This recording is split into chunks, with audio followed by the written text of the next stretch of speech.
the monster of the left's own making. Get off your high horse. If you create a chilling atmosphere where questioning an unreformed 7th century belief system is tantamount to a hate crime, if you create an atmosphere where questioning the practical logic of importing 300,000 people into a country every single year makes you a racist, if you create an atmosphere where moderate critics of Islam are intimidated and bullied into silence, where committing a politically incorrect thought crime puts you at risk of public shaming and losing your career, you leave a vacuum for extremist voices to fill the void. Why do you think Britain First is exploding in popularity? Because you silenced nearly everyone else. You censored and cowed moderate voices into submission. You put Muslim reformists like Ayaan Hirsi Ali and Majid Nawaz on a list. You painted a giant target on their back. What did you think would happen when you ring-fenced Islam from criticism and told the public they couldn't express legitimate concerns? Britain First is what happened, and you're entirely to blame for it. We had a Labour MP retweeting calls for child victims of Muslim rape gangs to shut their mouths for the good of diversity. Yeah, that actually happened. Where was your outrage over that retweet? It was non-existent because you're odious hypocrites. Now that same Labour MP calls Donald Trump's retweets disgusting. Yeah, you're not on very solid ground there, are you? Where was your outrage over teenage rape victims being taken to court for racism while their abusers escaped investigation for years? Where was your outrage over police being told it's not practical to investigate actual crimes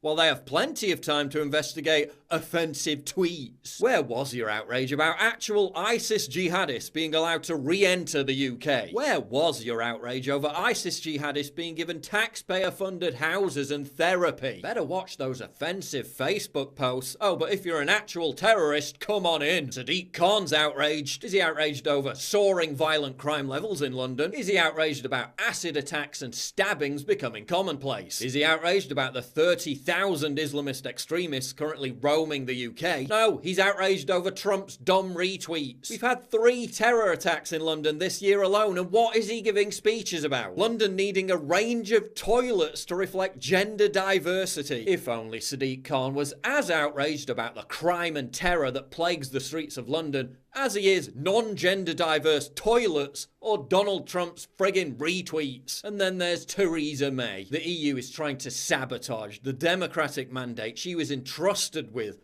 by the British people. They're demanding £50 billion in ransom. And what's Theresa May doing when she's not busy caving into them? Getting offended over Trump's retweets. No, stop. And verified Twitter libtards, save me the sanctimonious grandstanding. Oh, you're so progressive because you oppose extremist groups like Britain First, while you simultaneously support Antifa, a domestic extremist group listed by the Department of Homeland Security as a terror organization, an extremist group that violently attacks people for having a different opinion. And if you're against extremist groups, why do you support Black Lives Matter, a group whose extremist message has inspired actual terrorists, a group whose ideological guru is a convicted cop-killing fugitive terrorist? Strange that, isn't it? Your vehement opposition to extremist groups suddenly disappears when those extremist groups happen to be on the far left. Dear Twitter, by tweeting anti-Muslim conspiracy theory videos which are fake, real Donald Trump has violated your terms of service by jeopardizing the safety of 7 million American Muslims, and you should suspend his account. Signed, The World. Jeopardizing the safety of 7 million American Muslims? What hysterical nonsense. Forget suspending them. Twitter openly gives platforms to and verifies actual Islamist extremist groups. Where's your outrage over that? I asked the Home Secretary this morning if the US President, or indeed Twitter, have committed a crime for inciting racial religious hatred. The Home Sec says she will not comment on individual cases. I think he has committed a crime.